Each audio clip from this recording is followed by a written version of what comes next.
धर्म के दो रूप है, एक साधन रूप में और एक साध्य रूप में। और अध्यात्म एक साधन है, और धर्म अध्यात्म के लिए जो किया जाता है उसको धर्म संज्ञा कही जाती है। यदि साधन नहीं है तो साध्य की उपलब्धि कैसे होगी, और साधन को ही साध्य मान लिया जाए तो फिर मंजिल कैसे प्राप्त होगी। पूजा पाठ आदि है, मुनि व्रत आदि, ये धर्म के साधन हैं, और इन्हीं से हम धर्म को प्राप्त करते हैं। तो जब धर्म को हमें जिनसे प्राप्त होता है उनको भी हमारे यहाँ धर्म कहा जाता है, और जिसको हम प्राप्त करना चाहते हैं वो धर्म कहलाता है। अब अध्यात्म जो है धर्म की चरम सीमा का साधन है। अध्यात्म, सिद्ध भगवान अध्यात्म नहीं है, सिद्ध भगवान जो है धर्म से और अध्यात्म से ऊपर उठ गए। जो साधन रूप धर्म था, दो रूप करो धर्म के, एक निश्चय रूप और एक व्यवहार रूप। तो व्यवहार रूप धर्म, ये पूजा पाठ मुनि व्रत आदि, ये सब अपन पूजा पाठ कर रहे हैं, ये व्यवहार रूप धर्म है। और ध्यान में बैठ करके मन वचन काया को एकाग्र करके जो आत्मा का ध्यान करना, ये निश्चय धर्म ध्यान है।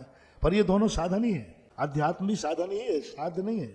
पर कारण में कार्य करने की, जैसे आप घर से स्टेशन जाते हो और स्टेशन के बाद शिखर जी जाते हो, तो घर से जो स्टेशन जाते हो वो ये सब पूजा पाठ है। इनके अनेक रूप हैं, कोई माला करके कमा रहा है, कोई स्वाध्याय करके कमा रहा है, कोई जाप देके, तो ये अनेक रूप हैं।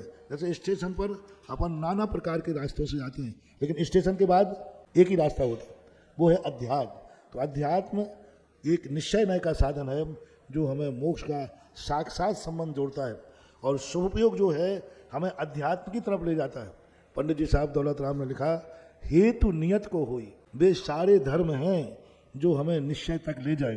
वो निश्चय भी धर्म है जो हमें मोक्ष तक ले जाए। तो साधन और साध्य की अपेक्षा जब हम धर्म को देखते हैं तो धर्म के अनेक रूप होते हैं, इतने रूप होते हैं।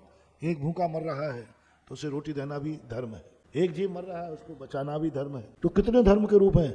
जिस तरीके से जिस जीव का उपकार होता हो वे सारे धर्म की कोटि में आते हैं। देखो, हमने इसी बात को लेकर, प्रदीप जी, ये बात अभी प्रश्न में ही चल रहा था, हमें बीच में रहना है। यदि हम पीछे पुण्यहीन को नहीं संभालेंगे, पुण्यहीन आना जो अपन से पुण्यहीन है, तो पृष्ठघाती होगा, क्योंकि वो बदवा देगा। तो इसलिए महावीर स्वामी ने कहा, करुणा करो जीवों पर, क्योंकि वो तुमसे पीछे है। तो अपने जीवन का जो भी भाग है, समय, धन, दौलत, उपयोग, योग्यता, पुण्यहीनों को दो। जैसे हम लोग पीछे से किसको बचा रहे हैं? पुण्यहीन को, तुच्छ जीव को। तो पुण्यहीन को बचाना एक धर्म है, जिसे अपने अहिंसा कहते हैं, करुणा कहते हैं। एक है अपना समय जो कुछ भी है पुण्यहीन को भी दो, आज पूरा प्रोसेस। और एक भाग पुण्यवान को दो जो हमसे आगे हैं। आगे वाले को क्यों देना है? क्योंकि हमें आगे जाना है। पीछे वाले को क्यों देना है? क्योंकि हमें सुरक्षित रहना है, क्योंकि पीछे हमारी आंख नहीं है। पीछे वाले को इसलिए प्रसन्न रखो क्योंकि हमें सुरक्षा चाहिए। आगे वाले को इसलिए खुश करो कि हमें उसके आगे जाना है। तो ये दोनों धर्म हैं। वो पुण्यहीन है, वो भी एक धर्म है, क्योंकि वो हमारी सुरक्षा करेगा। और पुण्यवान को देंगे तो वो भी एक धर्म है, क्योंकि उसके कारण हमें आगे बढ़ने के लिए साहस और शक्ति मिलेगी।